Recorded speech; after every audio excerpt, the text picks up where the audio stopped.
बिस्मिल्लाहिर्रहमानिर्रहीम। इमरान ख़ान के सामने जब सारी चीज़ें रखी गईं और जब हक़ाइक़ उनके सामने रखे गए और बताया गया कि जलसा ना करने से क्या मसाइल हल हो सकते हैं और क्या प्रॉब्लम्स जो है उनको सॉर्ट आउट किया जा सकता है, तो इमरान ख़ान को समझ आ गई और उन्होंने जलसा जो है उसको डिले कर दिया। और अगर देखा जाए तो in a way this was ice breaking between the establishment and Imran Khan. Sense prevailed और ये जलसा नहीं किया गया। देखना ये है पीटीआई वालों का कि आइंदा आने वाले 4-6 रोज़ के अंदर अंदर क्या उनको ब्रीदिंग स्पेस मिल सकता है या नहीं मिल सकता। अगर कोई ब्रीदिंग स्पेस उन्हें मिलता है पीटीआई वालों को, तो फिर सितंबर 8 का जलसा, 8 सितंबर का जलसा जिसकी डेट दी गई है, वो शायद ना हो सके। और अगर पीटीआई वालों को ब्रीदिंग स्पेस नहीं मिलता, कोई रिलीफ नहीं मिलता, तो फिर ये जलसा होगा।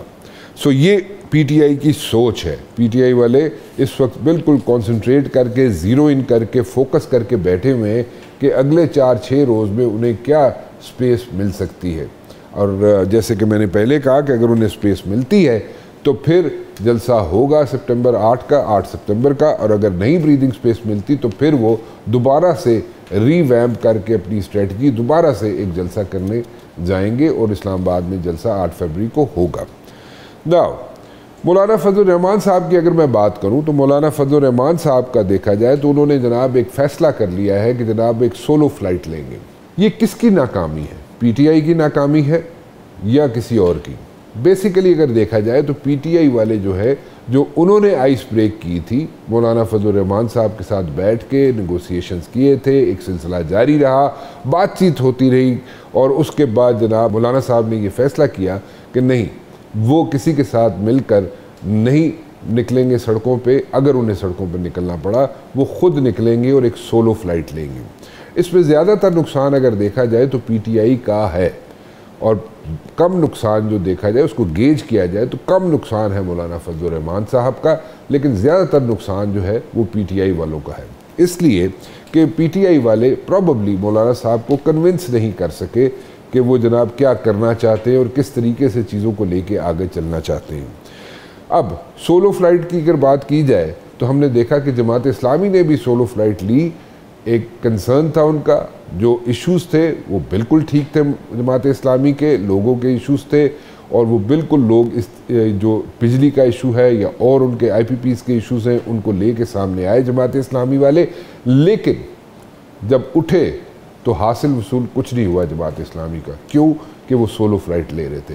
लेकिन हम कंपैरिजन मौलाना फजल रहमान साहब का सोलो फ्लाइट से इसलिए नहीं कर सकते कि मौलाना साहब के पास कमिटेड लोग भी हैं, जैसे जमात इस्लामी के साथ है इसी तरह मौलाना साहब के साथ भी है। लेकिन मौलाना साहब के बारे में ये ज़रूर कहा जाता है कि जहाँ पे आम सियासतदान जो है उनकी सोच या उनकी सियासत ख़त्म हो जाती है, वहाँ पे मौलाना फजल रहमान साहब की सियासत शुरू होती है। हम उनकी सियासत से इख्तलाफ कर सकते हैं, उस पर तनकीद कर सकते हैं, हम ज़रूर कह सकते हैं कि जनाब ये गलत किया मौलाना साहब ने या ये दुरुस्त किया मौलाना साहब ने। लेकिन वाकई ऐसा है कि मौलाना साहब की सियासत जो है उससे सारे पॉलिटिशियंस जो हैं एटलीस्ट वो कन्विंस्ड है कि उनकी सियासत जो है, उनका वॉल्यूम जो है सियासत का और उनका कैनवस जो है सियासत का मौलाना फजल रहमान साहब का, वो बहुत बड़ा है। नाउ आगे लेके चीज़ों को कैसे चला जाएगा? और अगर आगे लेके चीज़ों को इसी तरह चला गया कि अगर सड़कों पे आगे फ़ैसले होने हैं तो सड़कों से हुकूमतें नहीं जाती, और अनटिल एंड अनलेस को बहुत बड़ा यहाँ पे जनाब कोई यहाँ पे हजूम जलसा या लोग बाहर निकल आए, उस वक्त तक तो कुछ नहीं होगा हुकूमत को। लेकिन अगर ऐसा नहीं होता तो प्रेशर ज़रूर माउंट होता है हुकूमत पे, प्रेशर ज़रूर पड़ता है हुकूमत पे। लेकिन कहा जाए कि हुकूमत घर चली जाएगी, ऐसा नहीं होता। वो दौर जो है वो शायद अब नहीं रहा। एनीवेज़, फवाद चौधरी साहब से कुछ हम बात कर लें, परवेज़ इलाही साहब की भी बात कर लें। परवेज़ इलाही साहब की तबीयत नासाज है और मोनस इलाही साहब जो है मुल्क में मौजूद नहीं है। एक मरतबा फिर मोनस इलाही साहब पे भी सख्ती का दौर दोबारा शुरू हो गया है। क्या होने जा रहा है, कैसे होने जा रहा है, कब होगा और इसके क्या नताइज निकलेंगे, फवाद चौधरी साहब से पूछते हैं। फवाद चौधरी साहब, ये कॉल्स आती हैं जलसे जुलूसों की, उसके बाद जनाब बैकआउट कर लिया जाता है, इससे आपका वर्कर जो है, सपोर्टर जो है, वो कोई डिसहार्ट नहीं हो रहा? नहीं, डिसहार्ट तो हो रहा है, और उसकी वजह ये है कि कम्युनिकेशन स्ट्रेटजी जो है ना वो बड़ी तबाहकुन है। और एक तो जाहिर है कि कोई ऐसा लीडर नहीं है बाहर जो कि एक इमरान खान और लोगों के दरमियान अगर कोई बंदा हो वो नहीं है। शाह महमूद कुरैशी साहब हो सकते थे, वो जेल में हैं, और उनके अलावा तो कोई और आदमी, बाकी तो जाहिर है किसी का कोई इतना कद नहीं है कि वो कोई, बाकी सारे ने तो उसे जीरो कर देता है। नहीं, उस तरह का कद नहीं है ना कि वो कोई फैसले उनके लिए कोई उसकी तरफ देखेगा, लिहाजा वो फैसले वर्कर सपोर्टर उसकी तरफ देखेगा। हाँ, कोई भी नहीं देखेगा। अच्छा, तो उसकी वजह से प्रॉब्लम तो है। कम्युनिकेशन फिर बहुत बुरी है, कम्युनिकेशन नहीं होती। और पिछली दफ़ा भी जब ये जलसा यहाँ पे कैंसिल हुआ था तो मैंने तो कहा था उमर को कि आप इतनी उम्मीदें बढ़ा देते हैं और फिर जब वो नहीं हो पाता तो फिर आपके ऊपर जो है लोगों का गुस्सा उतरता है। लेकिन ये जो जलसा कैंसिल हुआ है इसकी नौयत थोड़ी मुख्तलिफ है। अच्छा, ये तो जो अब बातें सामने आ रही हैं वो तो सीधा नज़र आ रहा है कि ये तो इस्टेब्लिशमेंट की रिक्वेस्ट के ऊपर जो है वो कैंसिल हुआ है। और जिस तरीके से जो अब कल से मीडिया में जो आ रहा है कि रात को 12:30 बजे पहले कम्युनिकेशन हुई। कम्युनिकेशन किससे हुई? पहली कम्युनिकेशन कहा जा रहा है कि अली अमीन गंडापुर साहब से हुई। अच्छा, और फिर जेल से इमरान खान साहब की बात जो है वो करवाई गई। अच्छा, और उसके बाद किससे बात करवाई? अली अमीन गंडापुर अच्छा, से। ओके। फिर आजम सबाती साहब को जिम्मे लगाया गया कि वो सुबह 7:30 बजे पहुँचे हैं, वो पेशावर में थे, पेशावर से वो चले हैं, उन्होंने गौहर को जो है वो पिक किया और फिर ये सुबह 7:30 बजे पहुँचे जहाँ पे स्पेशल जो है वो जेल खुलवाई गई। अच्छा, और वहाँ पे ज़ाहिर है उनकी मुलाकात हुई खान साहब से। तो मेरे ख्याल में इस सेंस में तो ये एक अच्छी बात है। अच्छा, कि एक पहला डायरेक्ट कम्युनिकेशन हुई है बिटवीन एस्टेब्लिशमेंट एंड खान साहब। और देखिए, पाकिस्तान को नॉर्मलाइज होना है और इमरान खान के बगैर आप नॉर्मलाइज तो मुल्क नहीं कर सकते। यहाँ पे जिस किस्म की हमने शिद्दत पसंदी के मुजाहरे देखे हैं, जिस किस्म के हालात हमने देखे हैं, उससे साफ जाहिर है कि ये जो इस वक्त सिचुएशन है वो बड़ी ज़्यादा कॉम्प्लेक्स है।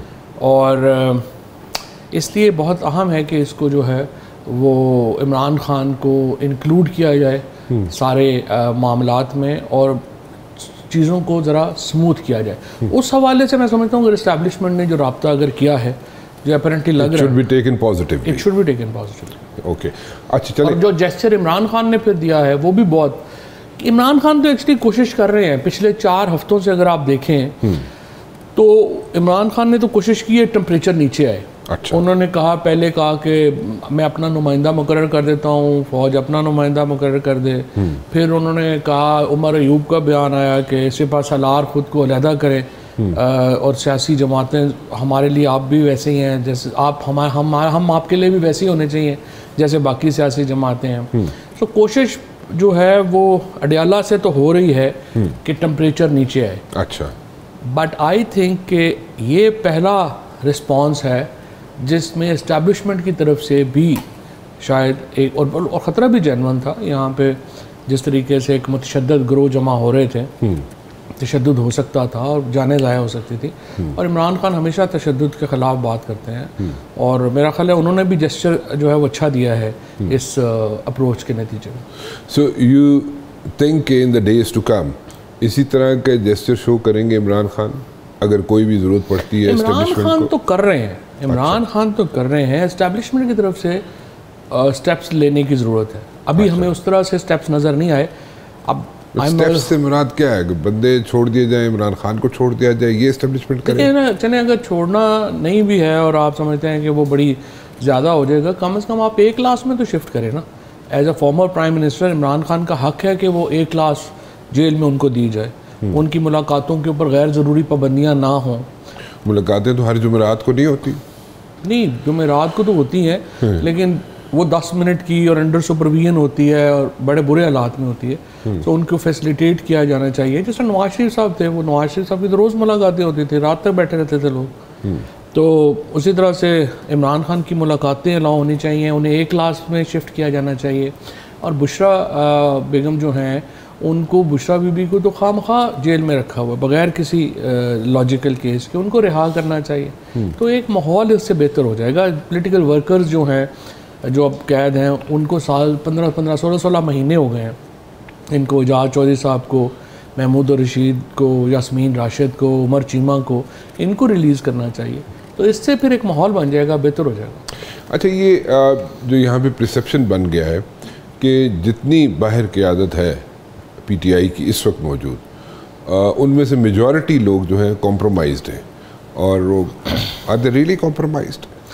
कंप्रोमाइज़ तो शायद ज़्यादा सख्त लफ्ज़ हो जाएगा, मेरी नज़र में तो मतलब कैपेसिटी का इशू है। अच्छा। आई थिंक अगर वो कंप्रोमाइज़ ना भी हों तो कैपेसिटी तो नहीं है ना।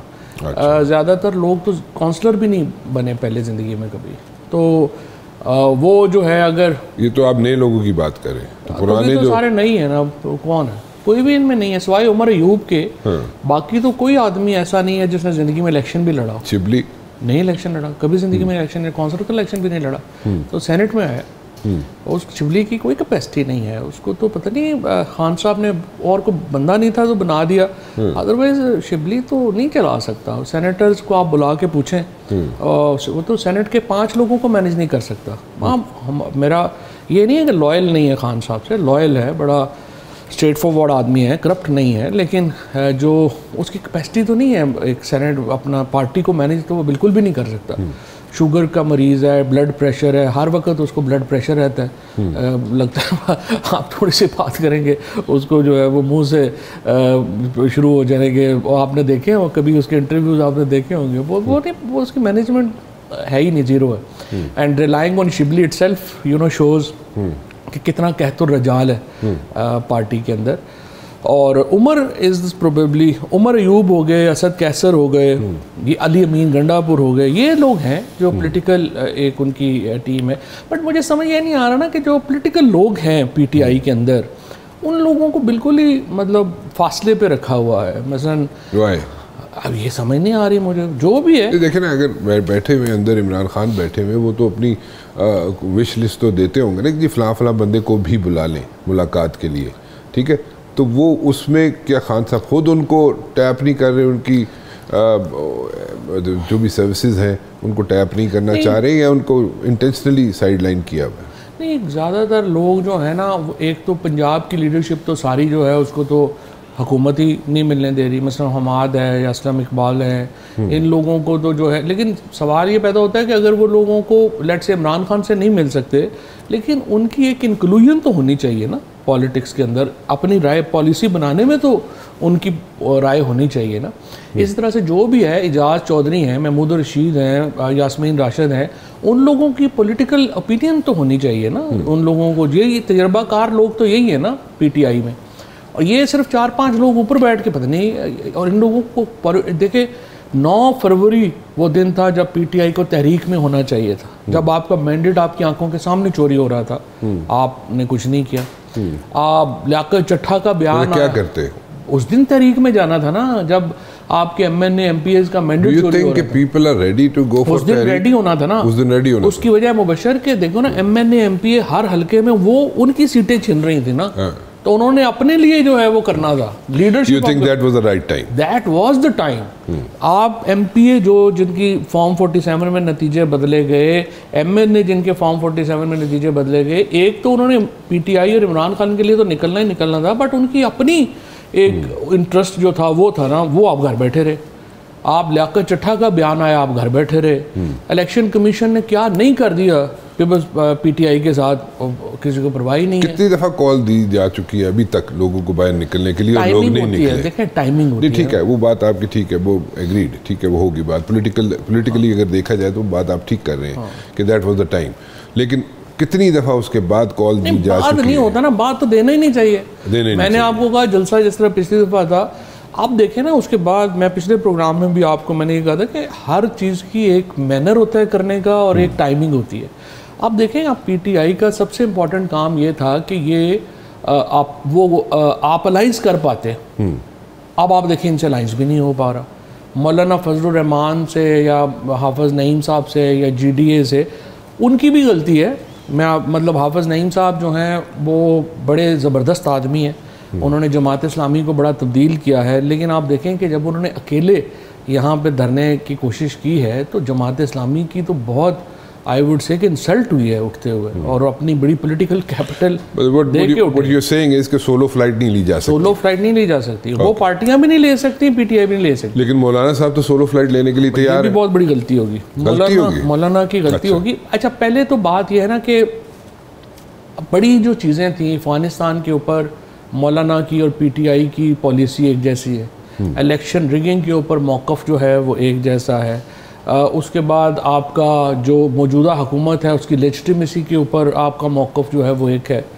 जब बड़े बातों के ऊपर आपकी हो गई थी तो फिर आपने इसको निट करना था ना, आपने इसको बुनना था ना अलायंस को, वो PTI से भी नहीं हो सका। और मौलाना इज़ रिलक्टेंट, मतलब नोइंग आई नो कि जो मौलाना साहब का व्यू बेटर एक्सपीरियंसेस जो पास्ट के मौलाना साहब के PTI के साथ उसकी वजह से रिलेक्टेंट है, या PDM के साथ जो एक्सपीरियंसेस है उसकी वजह से रिलेक्टेंट है मौलाना साहब? वो अगर देखो ना, पॉलिटिक्स तो एक बहता दरिया है, अगर आप रिलेक्टेंट हैं भी तो फिर इमरान खान के भी तो एक्सपीरियंसेस अच्छे नहीं है ना इनके साथ। ये नहीं होता एक्सपीरियंस, ट्रस्ट जो है ना, ये हर बंदा पाकिस्तान के अंदर जो है ना वो ये कहता है कि ट्रस्ट बड़ा जी इंपॉर्टेंट और लॉयल्टी, बट ट्रस्ट होता है सब्जेक्ट टू इवेंट्स।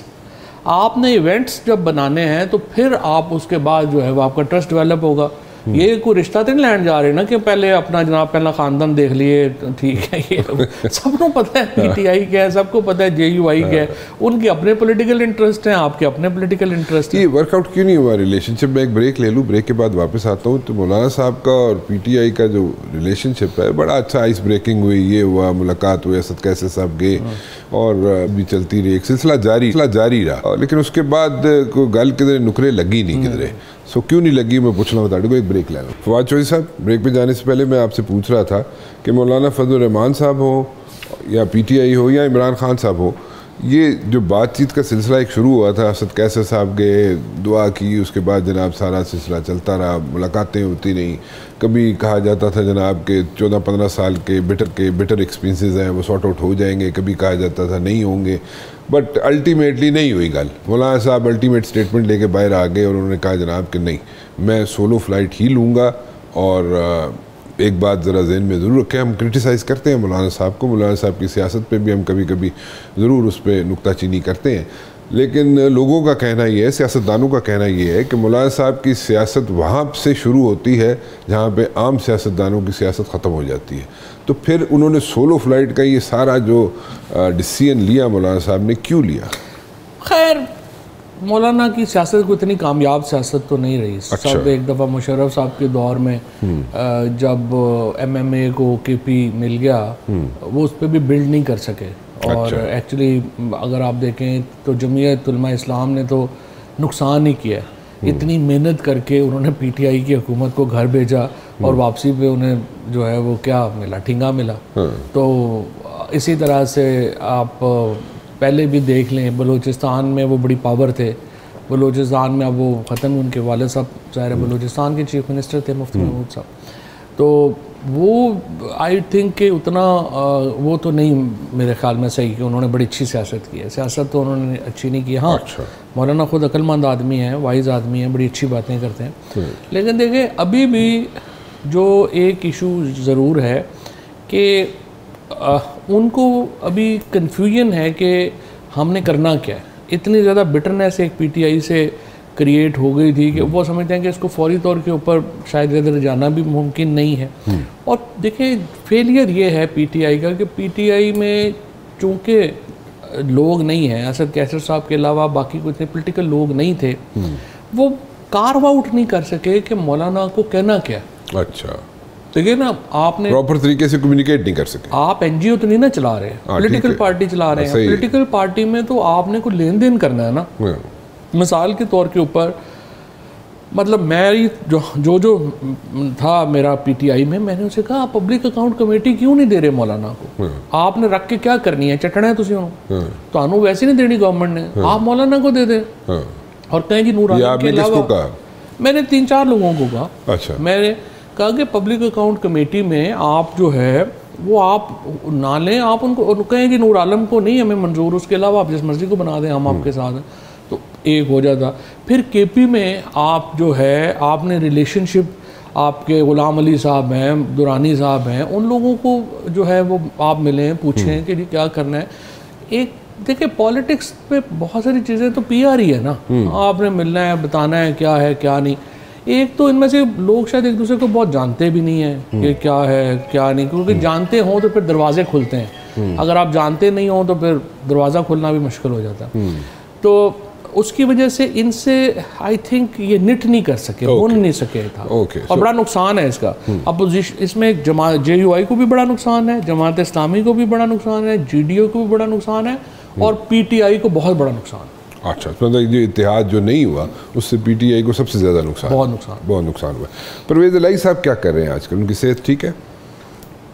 परवेज़ इलाही साहब की सेहत ठीक नहीं थी। मेरी बात हुई थी मोहन साहब से, और उन्होंने बताया कि उनके कुछ टेस्ट जो हैं वो अभी हुए हैं और he is not feeling well. अच्छा, लेकिन वैसे वो कमिटेड हैं, PTI के साथ हैं, इमरान खान के साथ। तो उनकी कोई रिप्लेसमेंट होगी? रिप्लेसमेंट से क्या मुराद? रिप्लेसमेंट से मुराद के पंजाब में उनकी जगह किसी और को ओहदा दिया जाएगा? नहीं, वो पंजाब में तो नहीं है, वो तो PTI के सदर है। चलो इस PTI में नहीं, अभी तो मेरा नहीं ख्याल। नहीं, he will remain as the he will remain the president अभी तक। अच्छा, वो उसमें नहीं है, but he is like still with PTI and committed to PTI, इसमें कोई शक नहीं।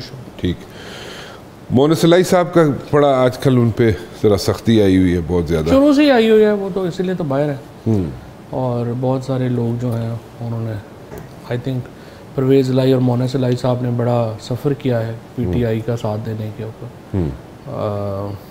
और ये एक अनफॉर्चुनेट है। मुझे तो नहीं समझ आता, ये जो सारे लोग हैं पुराने ताल्लुक़ हैं इनके इस्टेब्लिशमेंट से भी, और सबसे रिलेशनशिप रहे हैं, तो अब अगर इस्टेब्लिशमेंट की तो अभी तक तो कोई पॉलिटिक्स समझ भी नहीं आई, सच्ची बात है कि है क्या, और क्या वो पाकिस्तान के अंदर पॉलिटिकल अल्टरनेटिव क्या है, कैसे आप इसको जो है आगे आपने पाकिस्तान को कैसे बढ़ाना है, क्योंकि आसान नहीं है। पाकिस्तान में जिस किस्म के हालात हमने इस हफ्ते देखे हैं बड़े स्केरी हैं।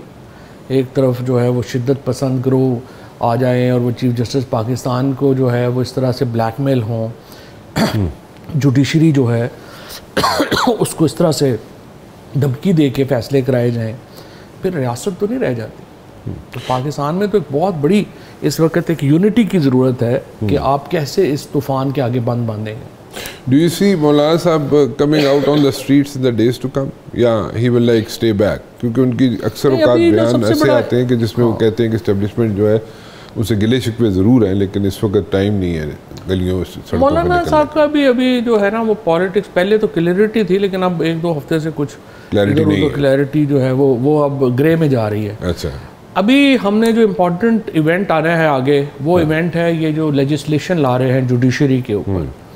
सबसे बड़ा इवेंट जो है वो तो ये है, अगर ये कॉन्स्टिट्यूशनल अमेंडमेंट लाते हैं and through which they tinker with the existing judicial system, वो एक बड़ा मेजर एरिया है, बड़ा प्रॉब्लमेटिक भी होगा और उसका एक असरात भी बहुत गहरे हैं। सो अभी डिटेल्स उसकी आनी है, हमें नहीं पता। थोड़ा सा इरफान कादर साहब ने दिया था इंटरव्यू जिसमें उन्होंने ये कहा था कि ये हम जुडिशरी में जजेस जो हैं इनकी ट्रांसफ़र पावर्स जो हैं वो आ जाएंगी। अच्छा। फिर चीफ जस्टिस की जो सीनियरिटी प्रिंसिपल है उसको गवर्नमेंट चेंज करना चाहती है। अच्छा। पहले तो पहले तो लग रहा था कि फ़ायज़ ईसा साहब को एक्सटेंशन देंगे, अब लग रहा है कि एक्सटेंशन नहीं हो रही और अब वो अपनी मर्जी का चीफ जस्टिस नया बनाना चाहती है। सो सीनियरिटी वाला जो काम है वो नहीं रहेगा पीछे, ये कोशिश है इनकी, कि जो सीनियर आदमी। लेकिन अब देखना ये है, अभी तक सेनेट मुकम्मल नहीं है, केपी जो है वो रिप्रेजेंटेड नहीं है इसमें सेनेट में, तो ये इसके बगैर कैसे अमेंडमेंट जो है वो आएगी और क्या होगा। सो ये देखने की चीज़ है, बिकॉज ये काफ़ी आई वुड से कि इसकी बड़े रिपरकशंस हैं, बहुत बड़े रिपरकशंस हैं पाकिस्तान की जुडिशल सिस्टम के लिए। एज ए पॉलिटिकल लीडर, आपके ख्याल में जो सीनियरिटी वाला तरीक़ाकार था कि सुप्रीम कोर्ट के अंदर जो सीनियर मोस्ट आदमी होता था चीफ जस्टिस बन जाता था, वो तरीक़ाकार ठीक था? बिल्कुल 100% ठीक है, उसमें तो कोई शुबा ही नहीं है। जब आप चीफ जस्टिस, आप जज हैं हाई कोर्ट के, तो उसमें यही है कि जो सीनियर मोस्ट है उसको चीफ जस्टिस होना चाहिए। ये तो अब सेटल डाउन हो गया था principal, constitutional amendment 18th amendment में ये बात आ गई थी। अगर इसको टिंकर विद किया गया तो ये बड़ा प्रॉब्लमेटिक होगा। क्या प्रॉब्लम आ सकती है? इसलिए कि फिर पॉलिटिकल इंटरफेरेंस और बढ़ जाएगी जुडिशरी के अंदर। अभी जिस तरीके से आर्मी चीफ की जो आपने देखी है, जब अपॉइंटमेंट होती है या एक्सटेंशन का मामला आता है, वो कितना ज़्यादा वो उस वक्त पॉलिटिकल एक इंटरफेरेंस आती है उसमें, और बहुत ज़्यादा उसका कॉस्ट है जो पाकिस्तान को पे करनी पड़ती है। अब ये मामला चीफ जस्टिस का भी अगर आप याद करें तो सजाद अली शाह साहब के दौर तक ऐसे ही था। प्राइम मिनिस्टर अपनी मर्जी का लगा देता। सजाद अली शाह साहब जो थे, he was I think at the 5th number. उनको बेनज़ीर भुट्टो ने उठा के जो है वो चीफ जस्टिस पाकिस्तान बना दिया और तबाही उतार दी उन्होंने। वो बाकी वो बेनज़ीर भुट्टो को भी उन्होंने घर भेज दिया फिर बाद में। और फिर असद अली केस आया और उन्होंने सजाद अली शाह को घर भेजा, और उसके बाद 18th अमेंडमेंट में जाके ये मसला सेटल डाउन हुआ कि सीनियर मोस्ट बंदा चीफ जस्टिस होगा। देखिए ना, आपकी कोशिश तो ये होनी है ना कि आपने पॉलिटिकल इंटरफेरेंस जुडिशरी में कम करनी है। इस तरमीम से तो आप बढ़ा देंगे और बढ़ा देंगे, और ट्रस्ट जुडिशरी के ऊपर एक ही इदारा है जो खड़ा भी हुआ है, जुडिशरी खड़ी हुई है इस सारे अभी तक मामले में। वरना देखिए ना, मीडिया तो मुकम्मल लेट गया, आपकी सिविल सोसाइटी मुकम्मल लेट गई, बार एसोसिएशंस मुकम्मल लेट गई। एक ही इंस्टीट्यूशन है जिसने कोई स्पाइन दिखाई है और वो जुडिशरी है। तो अब ये उसके पीछे पड़ गया। किसी स्टेज पे आपने कहा था कि बार एसोसिएशंस जो है वो निकलेंगी बाहर खान साहब को, अगर उन पर कोई सख्त वक्त आया तो? बार एसोसिएशंस के ऊपर तो शुरू से ही मेरा तो था कि इनको एक हम बार एसोसिएशन के साथ ताल्लुकात अच्छे बनाने चाहिए, करने चाहिए। लेकिन वो चूँकि वहाँ पे वो हामिद खान के पास था काम, तो वो हामिद खान साहब से तो जो है वो तो आपने देखा है, वो तो ज़्यादातर मुल्क बैरून मुल्क दौरों पर ही रहते हैं। वो 1-2 हफ्ते के लिए आते हैं पाकिस्तान, टीवी पे एक आध दफ़ा इंटरव्यू दिया और फिर बाहर चले गए। तो उनको तो वो तो सेनेटर बने हैं सिर्फ गैर मुल्की दौरों के लिए, तो वो अपना शौक़ पूरा कर रहे हैं। पता नहीं उनका शौक़ कब पूरा होगा बैरूनी दौरों का, तो उसके बाद ही होगा ना, उससे पहले तो फिर मुश्किल। एक छोटी सी ब्रेक ले लूँ, ब्रेक के बाद वापस आता हूँ। आपसे ज़रा पूछना चाहूँगा कि हुकूमत जो है पीटीआई की, उसको कितना हीट फेस करना पड़ रहा है इस वक्त अपने जो वोटर सपोर्टर हैं उनसे, क्योंकि वहाँ पे इश्यूज़ हैं, सिचुएशंस हैं, और वहाँ पे जनाब सिटिंग कैबिनेट के लोग जो हैं इस्तीफ़े दे रहे हैं या उनको कहा जा रहा है कि निकाल दिया जा रहा है। लेकिन रियलिटी क्या है वो ज़रा आप बता दीजिएगा छोटी सी ब्रेक के बाद। जी फवाद चौधरी साहब, जो केपीके की हुकूमत है वहाँ से मिनिस्टर जो हैं वो कहते हैं जनाब के करप्शन के चार्जेस हमारे पे लगाए जा रहे हैं, हालांकि इस अदर वे राउंड, और इतलात ये हैं कि वही मिनिस्टर जिन्हें दिया गया या उन्होंने छोड़ दिया वो कुछ अर्सा पहले जाके इमरान खान से भी मिलते हैं। इमरान खान उन्हें कहते हैं कि तुम्हें छोड़ने की ज़रूरत नहीं है, तुम कैबिनेट के अंदर रहो, कैबिनेट का हिस्सा रहो केपीके का, लेकिन तुम छोड़ो मत। लेकिन जब बाहर आते हैं तो बाहर जनाब एक थोड़ी सी कमेटी बना दी जाती है, कमेटी बना देते हैं चीफ मिनिस्टर, और उनको बाहर निकाल दिया जाता है शकील साहब को, और कहा जाता है कि करप्शन में इन्वॉल्व है। How far is this true कि वो वाकई करप्शन में इन्वॉल्व थे? नहीं, कोई करप्शन के कोई इशूज़ नहीं है। देखिए मुबशर, ये हमारी एक जो पॉलिटिक्स है उसमें चूँकि आपने सिस्टम्स नहीं क्रिएट किए हुए, फॉर एग्जांपल लोकल गवर्नमेंट नहीं है, और लोकल गवर्नमेंट ना होने की वजह से जो ज़्यादातर हमारे MNA MPs आते हैं, स्पेशली MPs जो है ना, वो लोकल गवर्नमेंट का काम करना चाहते हैं। They are there because of the local government issue. रास्ता नहीं है, सड़क नहीं है, अपना जो है जी बिजली का मसला हो गया है, गैस नहीं है, ये इस तरह के जो लोकल सर्विसेज के इश्यूज़ हैं ना वो आते हैं वहाँ पे ज़्यादा। उससे उनकी लड़ाइयाँ हो जाती हैं अपने चीफ मिनिस्टर से, क्योंकि 18वीं तरमीम ने बहुत बड़ा एक पाकिस्तान के अंदर एक आई वुड से कि डिज़ास्टर किया। उन्होंने जो परवेज़ मुशर्रफ साहब ने लोकल गवर्नमेंट सिस्टम क्रिएट किया था वो बहुत ज़बरदस्त सिस्टम था, जो नाज़म का निज़ाम आया था, उन्होंने उसको भी ख़त्म कर दिया इन्होंने सूबों ने, और 18वीं तरमीम ने आके पैसा भी सारा जो है वो चीफ मिनिस्टर को दे दिया। अब वहाँ पे जो रूल्स ऑफ बिज़नेस है ना सूबों के, फेडरल गवर्नमेंट में रूल्स ऑफ बिज़नेस मिनिस्टर के लिए डिफरेंट है। यहाँ पे मिनिस्टर बड़ा पावरफुल होता है, वहाँ पे मिनिस्टर जो है उसकी कोई औकात नहीं। वहाँ पे सूबों में अच्छा। जो रूल्स ऑफ बिजनेस हैं वहाँ पे जो चीफ मिनिस्टर है ही एक्ट्स थ्रू सेक्रेटरी।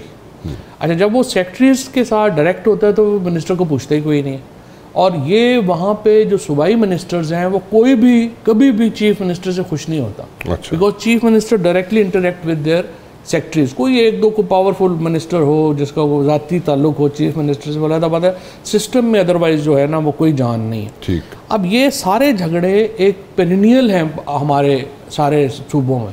हर सूबे में आपको जो सूबाई वुज़रा हैं वो अपने चीफ मिनिस्टर से नाला नज़र आएंगे, और चीफ मिनिस्टर जो है वो डायरेक्टली बात करेगा और कहेगा जी ये आप फाइल फ़लानी मुझे भेज दें, फ़लानी भेज दें। सो ये जो केपी के भी इश्यूज़ हैं ये मुकामी सियासत के इश्यूज़ हैं, nothing to do with corruption और एनीथिंग। और जाहिर है कि इमरान खान के अलावा, जिस तरह हम पहले बात कर रहे हैं कि उसका कोई आदमी तो है नहीं कि जो सारे मामलात को चला ले और उस तरह से चला ले। अगर आप पीछे भी चले जाएंगे ना तो परवेज़ खट्टक के साथ भी यही इश्यूज़ थे, महमूद खान के साथ भी यही इश्यूज़ थे। लेकिन इस इशू को हम कैसे डील करेंगे, कैसे इसको एनालाइज करेंगे जब इमरान खान खुद कह रहे हैं शकील को, जब मुलाकात होती है उनकी जेल में इमरान खान से कुछ अर्सा पहले, छोड़ने से पहले कैबिनेट, तो इमरान खान कहेंगे तो बहाल हो जाएगा, क्या इशू? लेकिन वो कह रहे हैं कि तुमने नहीं छोड़ना और बाहर निकलते हैं तो एक छोटी सी पुराना झगड़ा हो गया होगा ना, झगड़ा हो गया, बाहर वाले ज़ाहिर थोड़ा सारा अपना कर लेंगे, बहाल हो जाएंगे। देखें बाहर पीटीआई में किसी में कोई सकत नहीं है कि वो कोई इमरान खान, सारे इमरान खान के टिकट के सदके यहाँ बैठे हुए हैं, और इस वक्त अवाम पीटीआई के साथ तो नहीं है ना, अवाम तो इमरान खान के साथ है। या तो आप पीटीआई को बहुत बड़ा इंस्टीट्यूशन होता ना कि जी वो उसको वोट पा रहे हैं, वो तो है नहीं पाकिस्तान में, चाहे वो नून लीग है, पीपल्स पार्टी है, पीटीआई है। असल काम जो पॉलिटिशियंस को करना चाहिए अल्टीमेटली वो तो ये है ना कि पार्टीज़ को इंस्टीट्यूशन बनाए, वो तो अभी नहीं उस तरफ कोई इशू। तो अभी तो इमरान खान के साथ हैं लोग, तो जिसने इमरान खान के साथ की बात माननी है उसने रहना है, जिसने नहीं माननी है वो फारग। वेरी क्विकली मुझे एक चीज़ बताएं, ये 8 को जो जलसे की बात हो रही है कि 8 को जलसा होगा, ये होगा या वो भी आगे पीछे हो जाएगा? ये अगले 3-4 दिनों में हमें पता चलेगा ना कि क्या है। अच्छा, अगले 3-4 दिनों में ये जो इमरान खान ने एक पॉजिटिव जेस्चर दिया है on the request of establishment, जो जलसा कैंसिल किया है, अब अगले 3-4 दिनों में इसकी क्या आगे इस बुनियाद के ऊपर क्या इमारत खड़ी होती है, क्या दीवार बनती है, अभी पता what are you going to get out in relief, this is what you saying, right? अच्छा, तो अभी उससे हमें पता चल जाएगा ना कि कौन कौन किधर खड़ा है, क्या हो रहा है। थोड़ा सा तो मतलब मुझे उम्मीद रखें, जाहिर है बंदे को अच्छी उम्मीद रखनी चाहिए, और अच्छी उम्मीद तो यही है कि थोड़ा सा इसके ऊपर बिल्ड ऑन होगा, थोड़ा ट्रस्ट जो है वो आगे जाएगा। और पहली तो मैं तो समझता हूँ खान साहब को, जो ये अकाउंट्स हैं बाहर बैठे हुए जो मुसलसल प्रोपेगेंडा करते हैं फ़ौज और आर्मी चीफ के ख़िलाफ़, उनसे डिस्टेंस करना पीटीआई के लिए इस मौके के ऊपर बड़ा अहम है। उससे और ट्रस्ट बिल्ड होगा। ट्रस्ट बिल्ड होना तो ज़रूरी है ना। देखें हम लोग को, देखें मुबशर, हम तो पॉलिटिशियंस हैं, हम लोग राज साहब ये तो नहीं कर सकते कि बंदूक लेके तो चढ़ जाइए जी, असी पहाड़ियाँ तो नहीं चढ़ सकते ना। हमें तो स्पेस मिलेगी तो पॉलिटिक्स करेंगे, और स्पेस नहीं मिलेगी तो पॉलिटिक्स नहीं कर सकते हम। सो इट ऑल डिपेंड्स कि आपको in another like 3-4 days times आपको क्या ब्रीदिंग स्पेस मिलता है फ्रॉम द एस्टेब्लिशमेंट, और अगर आपको ब्रीदिंग स्पेस मिलता है तो फिर जलसा नहीं हो सकता 8 वाला, अगर नहीं मिलता आपको ब्रीदिंग स्पेस तो फिर जलसा हो सकता है। This is what you saying. जलसा मैं आपको कह रहा हूँ कि ये 3 दिन, हमें 3 दिन आप भी देखें, मैं भी देखता हूँ कि कैसे ये ज़रा चीज़ें जो हैं वो आती हैं, तो फिर उस पर 8 तारीख का फैसला भी कर लेंगे। अच्छा चलो, 3-4 दिन बह के पहले देख लिए कि तानू कितना ब्रीदिंग स्पेस लग है उससे। Thank you very much for talking to me जी, बहुत बहुत शुक्रिया।